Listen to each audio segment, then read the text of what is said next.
Dans cette interview, j'accueille Laetitia Audibert, dirigeante de la marque Gandhi.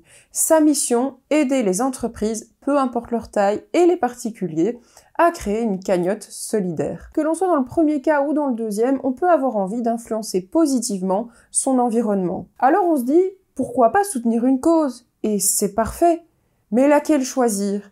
Et est-ce que l'argent lui parvient au final? C'est ce que va nous expliquer Laetitia. Et restez bien jusqu'au bout car elle a quelques histoires drôles, audacieuses mais toujours inspirantes à vous partager.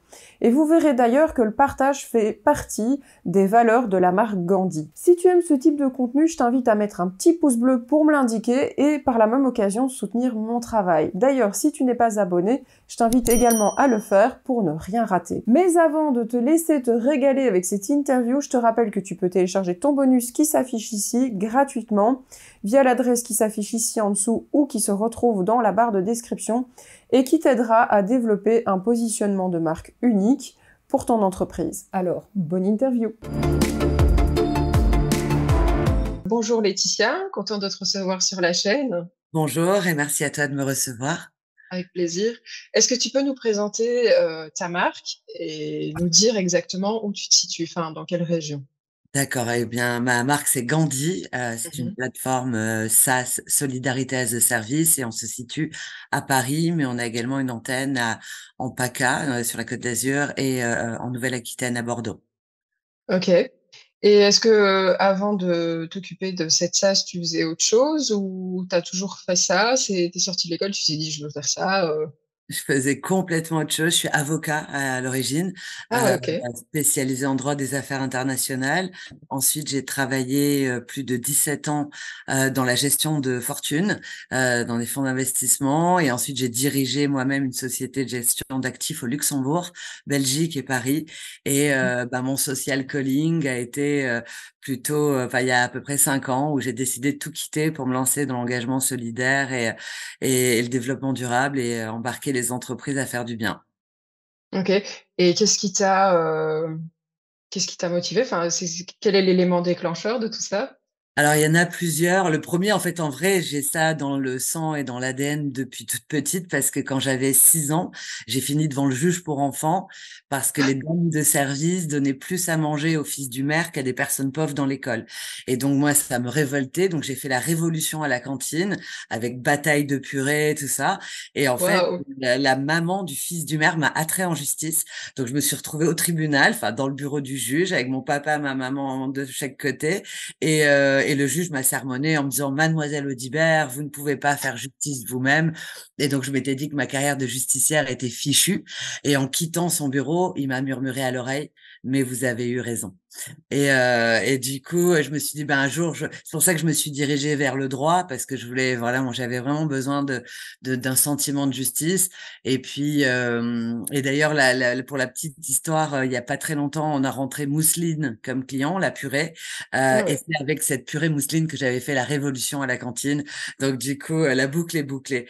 Et pour répondre plus précisément à ta question, bon, une aventure entrepreneuriale, c'est rarement un seul événement. Mais j'ai eu moi-même un accident de la route, j'ai eu pas mal de choses, des accidents de vie qui m'ont fait comprendre que j'avais envie d'avoir un métier qui impacte positivement le monde, que le monde de la finance était assez peu destiné à ça dans l'absolu, même si on essayait d'y faire quand même du bien. Et donc voilà, je me dis c'est maintenant ou jamais, et j'ai tout quitté sans filet pour lancer cette aventure qu'est Gandhi. Incroyable. Et ton histoire, c'est waouh, j'ai l'impression d'être dans un livre ou dans un film. Je faisais déjà l'histoire, c'est incroyable, c'est génial, je trouve ça génial. Merci. Et du coup, est-ce que tu peux nous en dire plus sur tes services précisément? Absolument. Euh, vas-y. Eh bien, Gandhi, on accompagne les entreprises dans l'engagement solidaire et la Mhm, RSE, enfin, au profit d'une RSE augmentée de leur marque employeur. Aujourd'hui, les petites, moyennes et grandes entreprises sont obligées d'avoir des engagements, soit réglementairement, soit il y a une contrainte sociétale forte, c'est-à-dire que mhm, les talents veulent bosser pour des entreprises qui font sens, les mhm. clients veulent acheter des produits de Qui marques font qui sens. s'engagent, les banques maintenant de plus en plus ne prêtent qu'à des entreprises qui ont de l'impact. Et on s'est rendu compte compte que les petites et moyennes entreprises, quand elles voulaient aider et Mmh. contribuer, c'était pas facile déjà parce qu'elles n'ont pas Ouais. forcément le temps, la Mmh. connaissance. Et donc notre premier rôle, c'est d'avoir sélectionné des associations de confiance.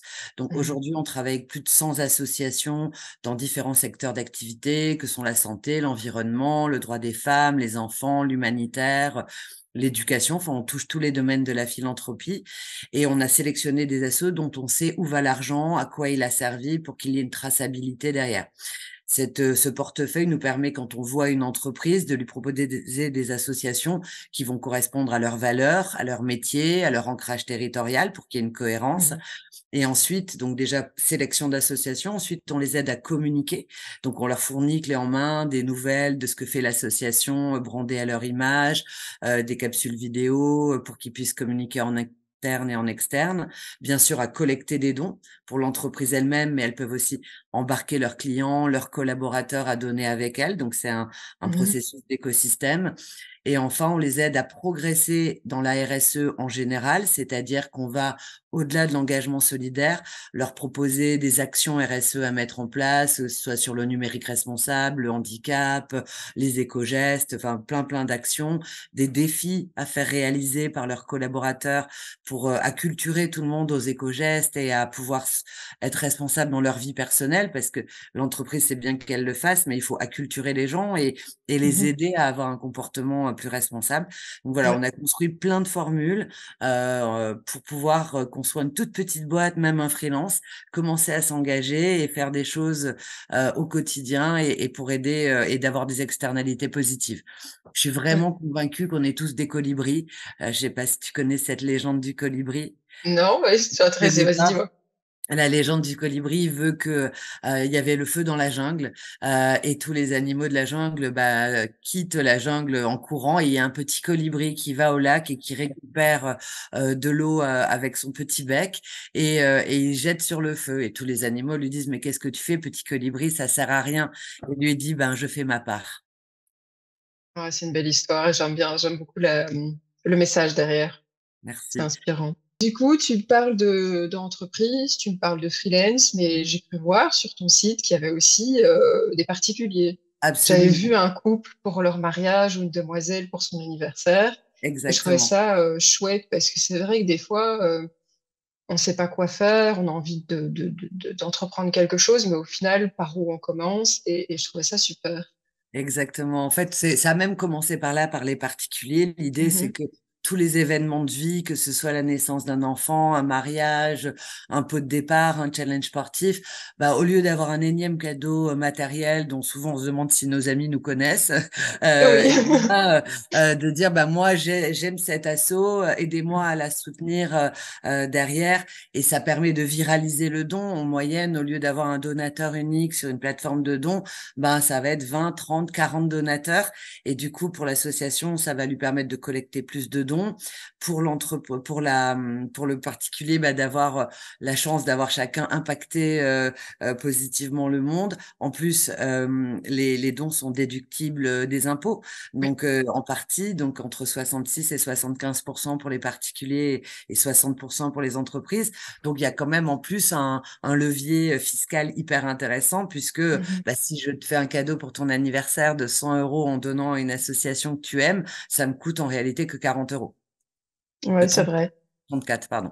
Je Et suis... aussi, enfin, pendant que tu disais ça, je pensais à ça, c'est que pour mon anniversaire, j'avais déjà vu sur Facebook qu'on pouvait faire ça. Oui, Et c'est vrai que je m'étais posé la question de me dire, mais tiens, est-ce que finalement, est-ce que c'est de confiance? Où va l'argent? Enfin, ouais, je suis un peu moins, enfin, je suis moins, comment dire, confiante par rapport à Facebook. oui, J'ai plus confiance à enfin, une entreprise comme la tienne quand je vois ce que tu mets sur le site, etc. D'ailleurs, j'en profite pour dire que ceux qui le souhaitent peuvent retrouver la liste des associations sur votre site Gandhi que je remettrai dans la description en dessous.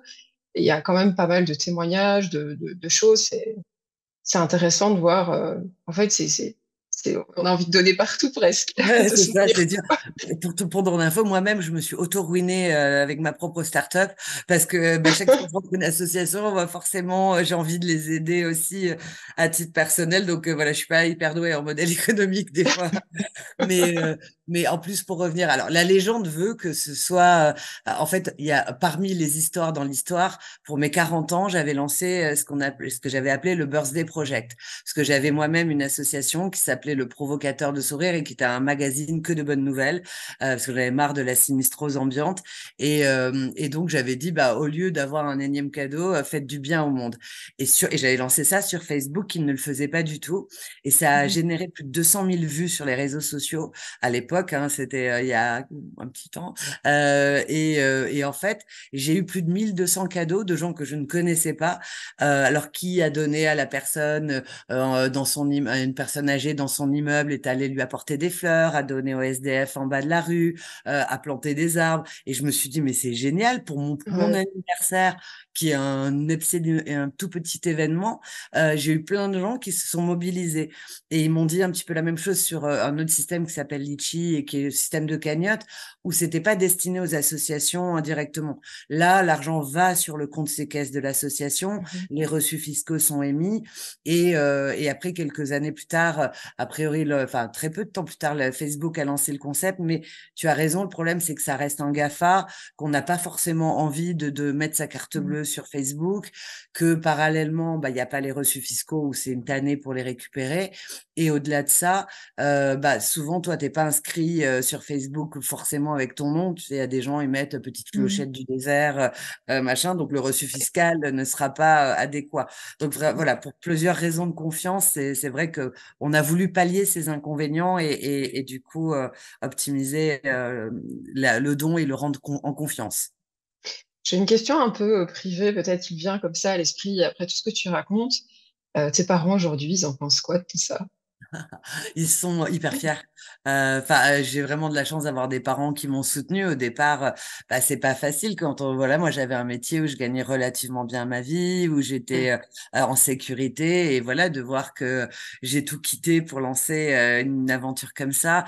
Mais ils m'ont soutenu depuis le début, et puis j'ai la chance maintenant d'avoir aussi des investisseurs qui m'ont soutenu et qui m'ont permis de grandir et de faire connaître petit à petit cet outil et de le rendre plus efficace encore, et avec une vraie volonté du coup de se déployer après en Europe et dans le monde plus facilement. Ça tombe un peu sous le sens quand on va sur votre site internet. La marque s'appelle Gandhi. Il y a Gandhi qui est un peu partout. Donc je suppose que tu as appelé la marque après le personnage. Tout à fait. Ma question, c'est pourquoi lui? Mère Teresa ou d'autres ont fait des choses positives aussi. Mhm. Qu'est-ce qui t'a décidé sur ce choix-là et qui t'a fait te dire, ah oui, c'est lui, ce ne sera pas un autre? Est-ce qu'il y a une Alors, raison plus spécifique? alors déjà oui, parce que il y a deux phrases de lui qui ont vraiment bercé ma manière de fonctionner. Mhm, C'est déjà soyez le changement que vous voulez voir dans le monde. mhm, Et la deuxième, c'est donner l'exemple n'est pas la meilleure façon de faire, c'est la seule. Et moi, j'ai toujours voulu, ben, tu vois, j'avais cette conscience sociétale, et au lieu de me dire, ben, c'est aux autres de le régler, je me suis dit, ben, je vais le régler, ou en tout cas à mon mini niveau. Ce que j'ai aussi, ce qui m'a en fait assez convaincu dans le choix, c'est que c'est pas un être parfait. Alors il faut remettre les choses au niveau de la temporalité. Euh, il a aussi, voilà, il était parfois misogyne. Voilà, il y a eu quelques accros dans sa biographie, et c'était aussi l'idée de dire, ben, n'attendons pas d'être parfait et que tout aille bien et qu'on soit nous-mêmes irréprochables pour faire, parce que encore une fois, chaque petit pas compte, chaque petit geste compte, et peuvent vraiment avoir ben, un effet boomerang. Donc voilà, ça avait beaucoup de sens. J'avais pensé à Mandela aussi, mais enfin voilà, il y avait j'aimais bien, puis le nom il sonne bien. Je trouve qu'il mhm. est internationalement connu, que voilà, que c'est un joli personnage, et il était avocat aussi Ah ouais, au départ. Donc voilà, en termes de similitude d'histoire, il y a quelque chose aussi derrière. ok. Et est-ce que les valeurs de la marque rejoignent celles de Gandhi ou, enfin, du coup, quelles sont vos valeurs de marque?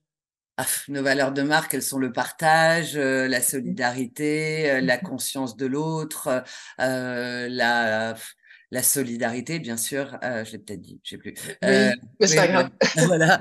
Euh, L'engagement bah oui, en fait, je pense qu'il y a une vraie similitude de valeurs. Nous, en fait, on a plusieurs valeurs et elles sont aussi toutes sous-jacentes des associations qu'elles défendent. Donc, il y a la valeur de la marque Gandhi et puis après, derrière, il y a les 100 associations que nous soutenons qui ont chacune des valeurs protéiniformes. Donc, aujourd'hui, alors c'est pas une question de valeur, mais ça y ressemble, c'est qu'on touche les 17 objectifs de développement durable et Ouais. qu'on permet de les remplir tous grâce à nos associations partenaires. Donc, on est assez aligné sur nos valeurs aux objectifs de développement durable.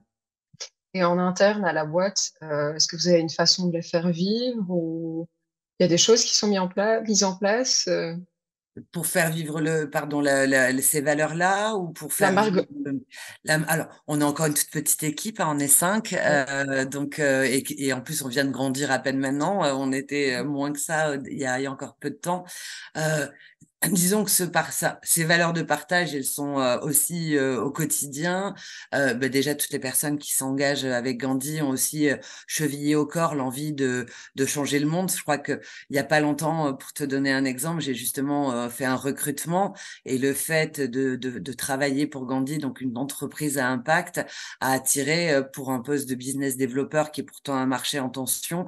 On a eu plus de 178 candidatures parce que Ouais. les gens aujourd'hui sont prêts à commencer une aventure avec une jeune boîte, mais parce qu'il y a du sens et donc avoir Mhm. aussi une rémunération moins importante, mais parce qu'il y a du sens. C'est moi-même à titre personnel, quand je me lève le matin, quand c'est dur, quand tu crées une boîte, c'est difficile, hein, Mhm. bah, je sais qu'avec Gandhi, on a déjà collecté 1,5 million de dons, qu'on a permis de changer la vie de 50 000 personnes, parce qu'avec 30 euros, tu changes la vie de quelqu'un. Tu peux vraiment, par exemple, donner l'accès à l'eau potable à une famille, donner un kit scolaire à un enfant. Donc, c'est ce petit trigger qui va donner l'impulsion de changer la vie. Et donc, les moments où c'est dur, ben, toute l'équipe, on se dit, ben, tout ce qu'on fait, tous les pas qu'on fait, derrière, il y a des bénéficiaires qui vont avoir une vie impactée et pour le mieux. Et on espère après eux-mêmes, comme un relais qu'on passe, aider d'autres personnes. Oui, c'est célébrer les petites victoires et en même temps regarder au-dessus de son épaule et réaliser tout le chemin qu'on a fait. Enfin, c'est vrai qu'à titre personnel, oui, il y a des moments, comme tu dis, où c'est difficile. Et puis on se retourne et on se dit, ouais, mais j'ai quand même fait tout ça. Enfin, il y a des choses où, quand on commence, oui, on se dit pas on se sent pas forcément capable de faire tout ça. Et Mm. puis en fait, de fil en aiguille, c'est vrai qu'on se rend compte que bah si, on a fait pas mal de choses. Alors voilà, c'est pas le prochain problème qui va nous arrêter, quoi. Exactement, Mm, mm, exactement. Mais pour revenir à l'équipe, j'ai une équipe mm. donc qui Ouais. est très alignée sur très alignée sur ses valeurs. Et après, bah du coup, on le répercute en termes de management. On est vraiment Mhm. sur un management horizontal, sur une prise de décision collective, sur l'implication de tous dans les grands choix de l'entreprise. On essaye vraiment autant que faire se peut d'être collaboratif dans ce qu'on Mhm. fait. Quel a été ton plus gros défi, justement, pour la marque? Quelle est la chose la plus difficile que tu aies eu à faire? Le Covid, Le très clairement, Covid. a été lancé. Le Covid est venu dans les 6 mois qui ont suivi la création de la boîte, et donc ça a été très dur. Et on a réussi à pivoter. Enfin, heureusement qu'on avait justement le B2C, donc les particuliers, parce que Mhm. à ce moment-là, on a réussi à intégrer la Fondation pour la recherche médicale, les hôpitaux, les EHPAD, et donc toutes les personnes concernées par le Covid. Et du coup, j'ai eu énormément d'enjeux de pouvoir embarquer les gens pour soutenir les soignants, les personnes malades. Et Mhm. je me retrouvais des fois avec des gens, par contre, aussi qui se sont emparés de l'outil pour aider. Et j'ai eu des choses extraordinaires. Par exemple, il y a eu une course qui s'est fait où personne pouvait courir en extérieur. Donc, ça s'appelait Courir chez toi. Et j'ai eu une enfant de 2 ans comme une mamie de 98 ans, bah, elle courait autour de sa table basse au profit des soignants. Et c'était absolument incroyable. Il y a une personne qui a fait le marathon sur son balcon, donc 42 kilomètres sur son balcon, au profit d'une cause aussi. Là, c'était pour les femmes violentées pendant le Covid. Et j'ai vu des gens qui ont pris des initiatives assez extraordinaires. Et ben, j'étais cet intermédiaire-là et j'ai essayé moi aussi, ben voilà, de les aider, d'être l'outil pour aider tout le monde à contribuer. Donc, mais ça a été un challenge vraiment important parce qu'en plus, voilà, je crois qu'on savait pas si on allait, la boîte allait pouvoir tenir et donc c'est vraiment vraiment accroché pour faire ça. Après, il y a le défi sans mauvais combat, parfois d'être une femme entrepreneur, solo fondateur. Pour la levée de fonds, ça a créé quelques difficultés. Souvent, ben, les investisseurs préfèrent soutenir des entreprises où il y a 3 cofondateurs pour la diversité des compétences. Mais ben, voilà, finalement, ben, tout se surpasse. Donc, on en est là. Tu dirais que, enfin, tu aides quelque part les particuliers, les entreprises à participer à une vision, à quelque chose de plus grand qu'eux. Quand on aide ces gens-là enfin, à atteindre leur vision, quelle peut être celle de l'entreprise qui fait ça? Donc, quelle est la vôtre, en fait? Ta grande, grande vision? Quel est ton objectif le plus audacieux, je Ah, dirais? le plus audacieux, c'est, tu sais, on dit qu'une licorne dans le monde des startups, c'est une société valorisée 1 milliard d'euros. Moi, ma grande vision, c'est de collecter 1 milliard d'euros de dons pour les associations et donc ben, d'impacter autant de gens derrière. Donc, c'est d'être une licorne à impact et non pas, peu importe la valorisation de la boîte, c'est voilà, d'avoir un impact le plus grand possible. Est-ce que tu as Elon Musk dans ton carnet d'adresses? J'aimerais bien. Il en pèse 192, je dis Voilà, ça. ça c'est sympa. Et allez, hop, mission accomplie, je peux aller me reposer. Ouais, lui, c'est waouh. Euh, Est-ce que tu as des concurrents sur le marché, d'autres personnes qui font la même chose que toi? Alors, pas au début, et là, Mhm, on est même carrément des copycats. Je vais pas les nommer pour pas être vilaine. mhm, Donc, des gens qui ont carrément aspiré. Alors, ils font pas exactement la même chose parce que nous, on a mhm, vraiment un accompagnement très complet et assez personnalisé. Donc, on ne veut pas être qu'une plateforme, on veut aussi vraiment accompagner. Et donc oui, il en existe assez peu. Après, il y a des gens qui vont exister dans des univers concomitants ou parallèles, qui vont être plus sur le mécénat. Nous, on est sur le mécénat financier et qui mhm, vont être plus sur le mécénat de compétences, donc qui vont concerner le don de temps des collaborateurs. d'accord. Mhm, Donc voilà, c'est pas un marché hyper concurrentiel, mais oui, ça existe. Et après, j'ai envie de dire, voilà, quand j'ai été copié, ça fait de la peine parce qu'on se dit, au lieu, on est quand même dans un univers où vaut mieux bah, faire ensemble que faire séparément. Mais bon, voilà, tant pis. mhm, Et je me dis, bah, plus on est nombreux à aider, c'est pas grave. Mais voilà, il y a un petit dommage que dans ce mhm. milieu de l'économie sociale et solidaire, bah, il n'y ait pas plus, au contraire, de rapprochement pour qu'on puisse être plus puissants ensemble. Bon, bah, chacun voit midi à sa porte. Et qu'est-ce qui fait que les gens, enfin, selon toi, sauf si tu as fait des recherches et que tu as allez, des, des documents voilà, qui étaient tes propos, qu'est-ce qui, selon toi, fait que les clients viennent plus chez toi que chez tes concurrents? Je pense que c'est justement cette dimension humaine, c'est-à-dire que Mhm, les concurrents sont beaucoup plus plateformes technologiques mhm, où on a assez peu de rapports humains et que justement comme en tout cas on s'adresse et aussi enfin c'est et aussi parce qu'on s'adresse à un tissu plus TPE PME et que ils ont plus des solutions sur des grosses entreprises. Une PME, TPE, elle a besoin justement de ce rapport humain, surtout dans un domaine comme le mécénat et l'engagement solidaire. Et je pense que c'est ce qui fait notre force et d'adresser un marché qui est assez peu adressé et aussi d'avoir un vrai lien avec nos clients qui peuvent nous appeler quand ils veulent, où on est présent et où on est au-delà d'une plateforme. ok. Et du coup, est-ce que tout ça a un impact sur votre identité visuelle, votre façon de communiquer, enfin, au-delà du fait que les clients peuvent vous téléphoner, Est-ce que ça a eu un impact sur l'identité visuelle ou... Bah oui, parce qu'en fait, on n'a peut-être pas enfin, on a refait d'ailleurs il y a pas longtemps le site, pas totalement l'identité visuelle avec justement le personnage, etc. Gandhi, ben, lui, il était là depuis un moment. On veut montrer justement ce côté sympa parce que je pense qu'on est Mhm, on est une boîte sympa avec et qu'on est animé par ce qu'on fait. Donc les couleurs, la manière d'aborder mhm. le site, la chaleur, les couleurs, le personnage qu'on a aussi rendu un petit peu ludique et sympathique en le détournant un petit peu, bah voilà donne un peu cette chaleur. On essaye d'avoir de la chaleur ajoutée. Ok.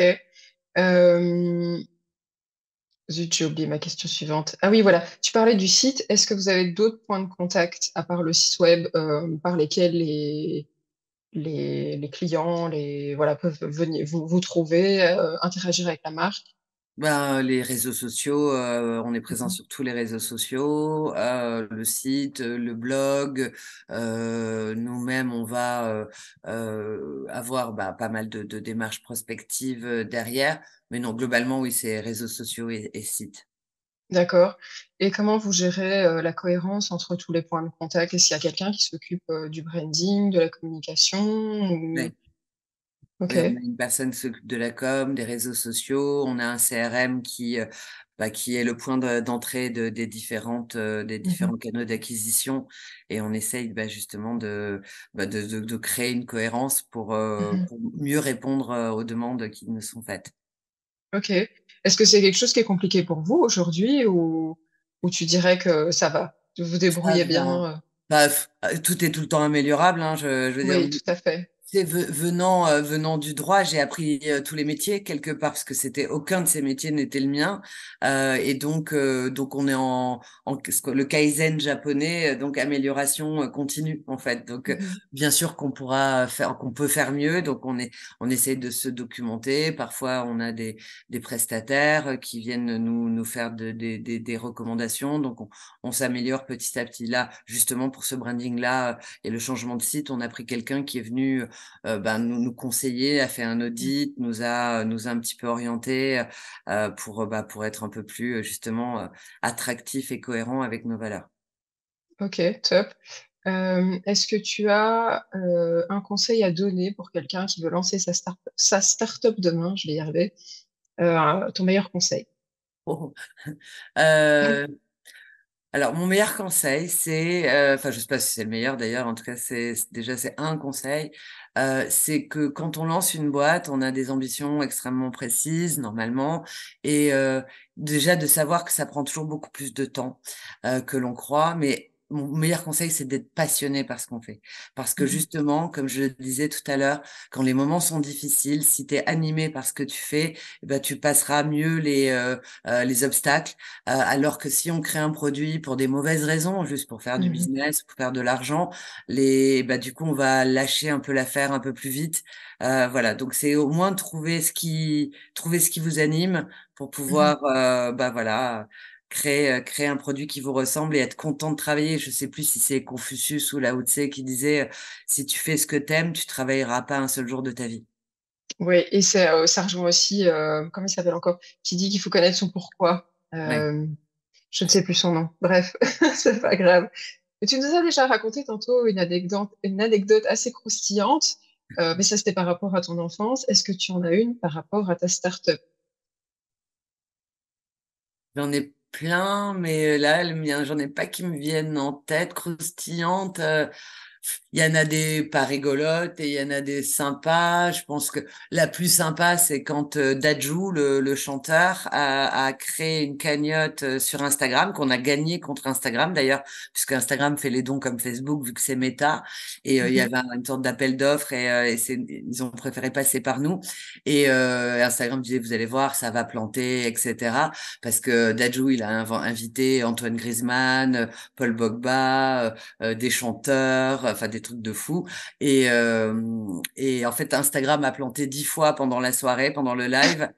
Et nous, on a gagné, on était là en robustesse. Et donc, c'était mon petit clin d'œil de dire, bah, tu vois, on est peut-être une petite boîte, mais on a les reins solides. Et ça rejoint ce que tu disais, en disant, bah voilà, donner sur un GAFA, c'est peut-être pas l'endroit, pas forcément. Voilà. Donc, c'est une mini anecdote dans les multiples anecdotes qu'il peut y avoir. Ça fait plaisir quand même. Ouais, grave.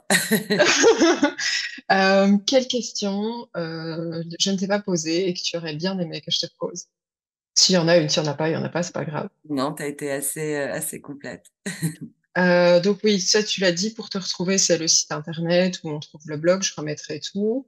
Bah, écoute, moi j'ai fait le tour de mes questions. Je sais pas si tu veux rajouter quelque chose ou... Non, merci pour ce moment d'échange, c'était très agréable et merci aussi de ton intérêt pour notre jeune start-up. Merci. C'est vrai que c'est des projets que j'apprécie et quand je me suis lancée, on m'avait parlé des ODD, donc les objectifs de développement durable, et c'est vrai qu'on ne sait pas forcément, comme tu disais, par où commencer, etc.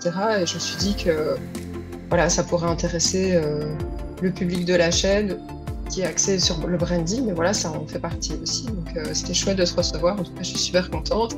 Et c'était chouette d'entendre toutes ces anecdotes, de te voir passionné, ça fait plaisir en tout cas. Merci à toi.